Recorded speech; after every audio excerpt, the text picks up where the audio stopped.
Hello students, today we'll study respiration. Respiration is defined as the process of biochemical oxidation of nutrients in presence of specific enzymes at optimum temperature in the cells to release energy for metabolic activities. मैंने आपको पहले ही बताया है, respiration एक ऐसा process है बेटा जो कि न्यूट्रिशन से कनेक्टेड है. हम जितना भी फूड मॉलिक्यूल्स लेते हैं वो बायोकेमिकल पाथवे में कन्वर्ट होता है एंड ऑक्सीजन जो है उसको कम्प्लीटली ऑक्सीडाइज करता है इनसाइड द सेल और उसमें क्या होता है, एनर्जी रिलीज होती है in the form of ATP molecule and that process is called as respiration. इसमें क्या होता है बेटा, ग्लूकोज जो है वो कन्वर्ट होता है पायरुवेट मॉलिक्यूल्स में और पायरुवेट मॉलिक्यूल्स जो है वो कन्वर्ट होते हैं एटीपी मॉलिक्यूल में. ओके और टू ग्लूकोज मॉलिक्यूल कन्वर्ट करते हैं two pyruvate molecules into 38 ATP molecules. और ये 38 एटीपी मॉलिक्यूल्स के साथ में वेस्ट प्रोडक्ट के हिसाब से क्या निकलता है, carbon dioxide plus water vapour. ठीक है, ये as a waste product release होता है. Now if I have to explain types of respiration, aerobic respiration and anaerobic respiration, वो आपने already study करा हुआ है. Respiration that takes place in presence of oxygen is called as aerobic respiration and respiration that takes place in absence of oxygen, it is called as anaerobic respiration. You might have learned that in my previous video. Today we will learn about how does respiration takes place in human. So in this topic we'll cover two things, that is mechanism of respiration as well as process of respiration. How does the respiration take place and what is the mechanism of respiration. If I have to tell you first mechanism, तो पहले आपको mechanism के लिए let's study first mechanism. Mechanism जो बेटा होता है वो इन्वॉल्व होता है with 2 steps, that is inhalation and exhalation. Yes, inhalation and exhalation. अगर हम बात कर रहे हैं इनहेलेशन एंड एक्सहेलेशन की, तो यहाँ पे पहले तो सबसे पहले हमें जो मैकेनिज़्म स्टडी करना है, तो इससे पहले हमें इसके पार्ट्स या ऑर्गन्स लर्न करेंगे जो इन्वॉल्व होते हैं in the mechanism of gaseous exchange. अगर हम बात कर रहे हैं पार्ट्स जो इन्वॉल्व होते हैं मैकेनिज़्म ऑफ गैशियस एक्सचेंज में, तो वो होते हैं बेटा रिब केज, जो कि हम डिटेल में पढ़ेंगे what it is. First part is rib cage, second is lungs, third is diaphragm,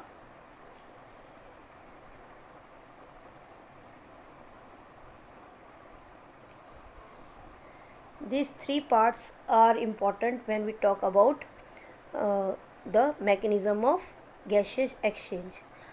तो आपको बेटा इसमें जब हम बात कर रहे हैं इनहेलेशन का मतलब ब्रीदिंग इन, ब्रीदिंग और रेस्पिरेशन का मतलब मैंने आपको डिफरेंस बताया था.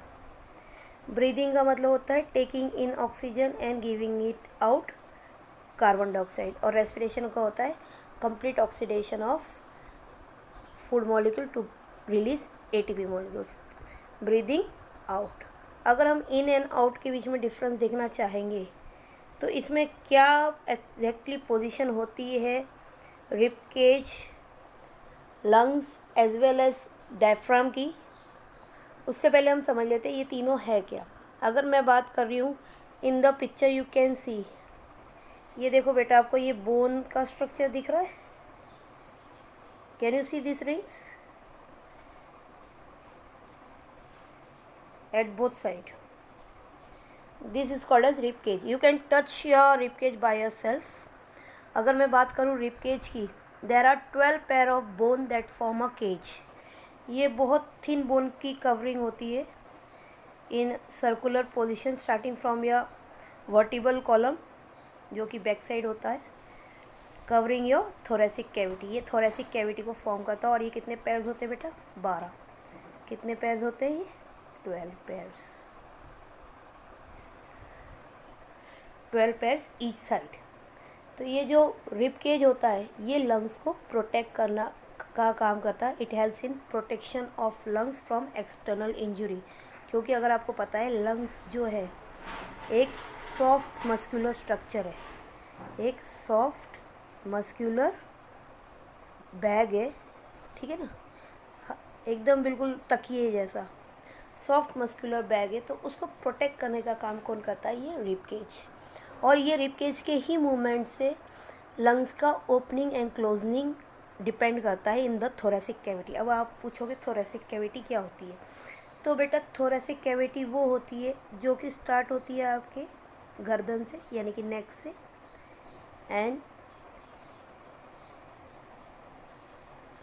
ख़त्म होती है डायफ्राम में, जो कि एब्डोमिनल कैविटी एक मसल का शीट होता है। ये डायफ्राम जो कि लंग्स के जस्ट नीचे होता है, ठीक है ना, एक मसल का शीट होता है जो कि जस्ट आपको मिलेगा एब्डोमिनल कैविटी के ऊपर, लंग्स के नीचे। यस। तो अगर हम बात कर रहे हैं ये कैविटी की, तो कैविटी में आपका मोस्टली जितना भी रेस्पिरेटरी ऑर्गन सिस्टम है वो एम्बेडेड रहता है, इसलिए इसे थोरेसिक कैविटी बोला जाता है। तो let's start. What is the meaning of lungs, what is the meaning of diaphragm and what is the meaning of rib cage. तो रिब केज का मैंने आपको बताया था, ये बोन टाइप स्ट्रक्चर होता है जो कि दोनों लंग्स को प्रोटेक्ट करने का काम होता है। और ये कितने होते हैं? 12 पेयर्स में होते हैं ये। तो नंबर इनका क्या होता है? 12 पेयर्स, ठीक है। इनका काम क्या है? To protect the lungs as well as movement of rib cage helps in breathing in and breathing out the air. Breathing in के टाइम में हम लेते हैं ऑक्सीजन एंड ब्रीदिंग आउट के टाइम में हम थ्रू आउट करते हैं कार्बन डाइऑक्साइड। अगर हम बात कर रहे हैं डायफ्राम की, तो डायफ्राम एक मस्कुलर पार्टीशन है। डायफ्राम एक मस्कुलर पार्टीशन है जो कि थोरैक्स और एब्डोमिनल कैविटी के बेस बनाता है। During inhalation it flattens and increase the chest cavity so that air is sucked into lung. अब ये तो मूवमेंट आपको मैं अभी एक्सप्लेन करूँगी कैसे होता है क्या नहीं। लंग्स आपको मैंने बता ही दिया था, सॉफ्ट मस्कुलर बैग होते हैं जो दो इस साइड में होते हैं। अगर मैं बात कर रही हूँ राइट लंग की बेटा, तो राइट लंग जो होती है वो हमारी बड़ी होती है। Yes, it is bigger in size. अगर मैं बात करूँ राइट लंग की, तो it is made up of 3 lobes. Yes, कितने लोब की होती है? 1 2 3 लोब्स। राइट लंग जो है वो हमारी बिग होती है, वो 3 लोब्स की होती है। और लेफ़्ट लंग जो होती है वो हमारी 2 लोब्स की होती है, वो थोड़ी स्मॉल होती है। वो कितनी लोब्स की होती है? 2 लोब्स की। यस। रीज़न ये कि बेटा क्योंकि ये लंग्स के बीच में ही हार्ट भी होता है, तो हार्ट को स्पेस चाहिए होती है ऑक्यूपाई करने के लिए, तो ये हार्ट को स्पेस देता है। इस वजह से ये लंग्स की जो साइज़ है वो छोटा हो जाता है और राइट लंग का जो है वो बड़ा हो जाता है। ऐसा कुछ पोजीशन होती है जिसमें हार्ट आपका एम्बेडेड रहता है बिटवीन 2 लंग्स। यस। तो अगर मैं बात कर रही हूँ लंग्स की, तो अगर हम जब लंग्स को ओपन करते हैं बेटा, ये जो लंग्स जो बहुत हाईली कॉन्ट्रेक्टाइल मस्कुलर बैग जैसा स्ट्रक्चर दिखता है, जब इसको पूरा खोला जाता है मस्कुलर शीट को, तो ये इतना बड़ा है 80 स्क्वायर फीट का। एक लंग आपकी कितनी होती है? 80 स्क्वायर फीट की। अब 80 स्क्वायर फीट यानी कि अगर आपने टेनिस कोर्ट देखा होगा, it is just like 1 big tennis court. जो उसका एरिया है it is same as like area of 1 big tennis court. इतनी बड़ी लंग होती है। क्या हमें पता था कि हमारे जो थोरेसिक कैविटी में हमारी जो लंग्स है वो इतनी बिगर साइज़ की, जब आप खोलते बहुत पतली मसल की परत होती है बेटा, जो कि एक लेयर के ऊपर दूसरी लेयर के ऊपर तीसरी लेयर बहुत ज़्यादा कवर्ड फॉर्म में होती है। जब इसको ओपन करा जाता है तो इसका साइज़ जो है अकॉर्डिंग 80 स्क्वायर फीट तक का आता है। तो this is the information about lungs, diaphragm and rib cage. Now let's see what happens in breathing in and breathing out. What are the position of these 3 organs? ये हमारा mechanism चल रहा है बेटा। जब एयर आती है बॉडी के अंदर नेज़ल पास से, जब एयर आती है बॉडी के अंदर, उस टाइम में क्या हो रहा है, क्योंकि अब एयर आने वाली है तो लंग्स फिल होने वाले हैं। उस टाइम में क्या होता है, मैं यहाँ पे पहले ही लिख देती हूँ, रिब केज, लंग्स, और अगर हम बात करें डायफ्राम की,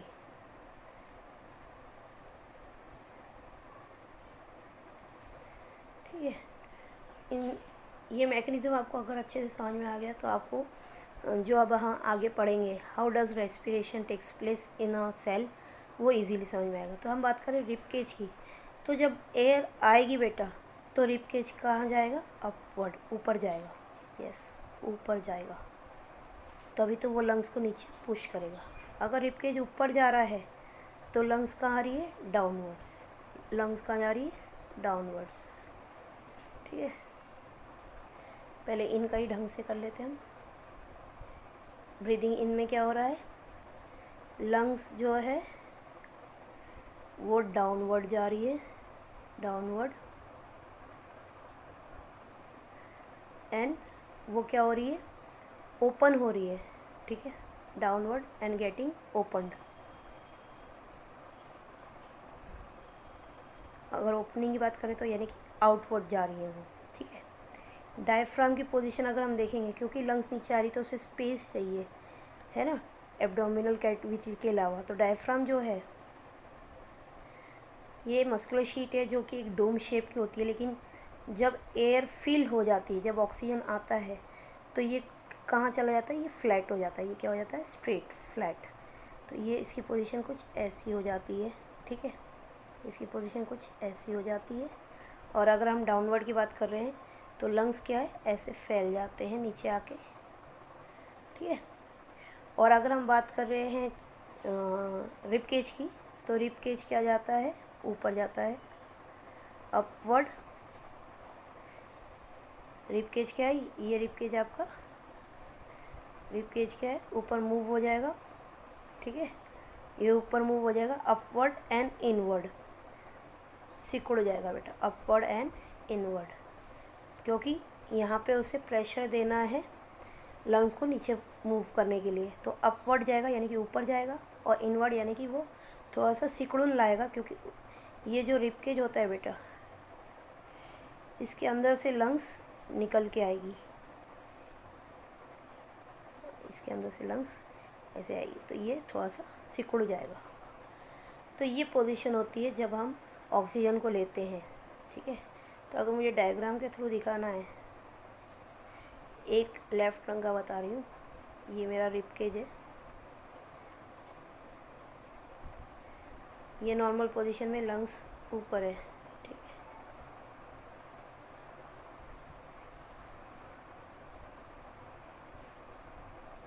और ये मेरा डोम शेप डायफ्राम है,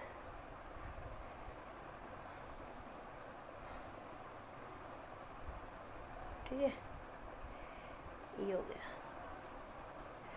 अब सपोज़ आप बैलून में एयर भरते हैं, तो बैलून फूलेगा या नहीं फूलेगा, यानी कि ये नीचे आएगा, और ये जो रिब केज है बेटा, अब पोजीशन क्या हो जाएगी, इनवर्ड में,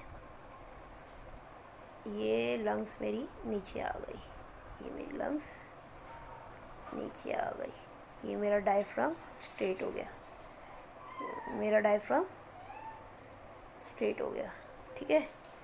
एंड मेरा जो रिब केज है वो ऊपर चला गया और इनवर्ड हो गया।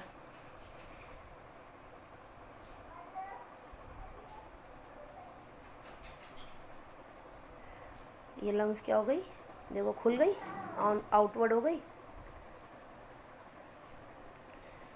इसे बोला जाता है ब्रीदिंग इन। तो यहाँ पे क्या हो रहा है, क्योंकि अब एयर फिल हो गई है तो ये फूल जाएगा आपका लंग्स। इसका ही वाइस वर्सा कंडीशन होता है व्हेन हम बात कर रहे हैं एक्सहेलेशन की या ब्रीदिंग आउट की। जब हम बात कर रहे हैं ब्रीदिंग आउट की, उसमें क्या हो जाता है बेटा, क्योंकि एयर रिलीज़ हो रही है, तो यानी कि बलून में से आप एयर रिलीज़ कर दो तो बलून स्क्वीज़ हो जाता है ना, तो यहाँ पे क्या हो जाएगी, लंग्स जो है वो स्क्वीज़ हो जाएंगी और उनका मूवमेंट कहाँ जाएगा, अपवर्ड। अब कहाँ जाएगा, अपवर्ड एंड इनवर्ड। अब वो इनवर्ड, क्योंकि वो प्रेशर बनाना है ना, लंग्स को बाहर एयर को बाहर निकालना है। लंग्स क्या हो जाएंगी, अपवर्ड एंड इनवर्ड, ताकि वो एयर को रिलीज़ कर सके। रिब केज कहाँ आ जाएगा, नीचे, डाउनवर्ड आ जाएगा, डाउनवर्ड नीचे आएगा, एंड आउटवर्ड, आउटवर्ड क्योंकि वो खुलेगा, आउटवर्ड, ठीक है। और डायफ्राम की अगर मैं बात करती हूँ बेटा, डायफ्राम की,